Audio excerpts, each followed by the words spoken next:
Hi guys, Nick from ModularWalls. Today we're going to do a very quick video on a couple of easy methods to measure the length of your wall. Obviously, method number one is a tape measure, very self-explanatory.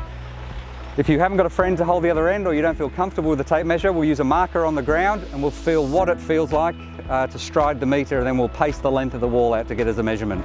So we're going to see what it feels like for you to stride a meter and what that feels like, and then we're going to replicate that along the length of the wall. So if I put my first marker on the ground here,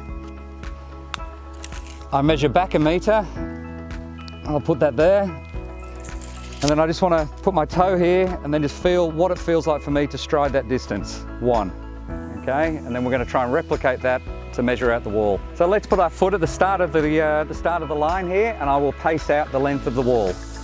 1, 2, 3, 4, 5, 6, 7, 8, 9 and a quarter. On occasion you are going to have multiple lengths of wall, so for this quick estimate here, wrap all the measurements up as one. So if you've got 3 walls, combine them all together, and if you've got multiple heights, let's just choose the highest one, punch it into the calculator, and that'll give us an accurate indication of where we're at.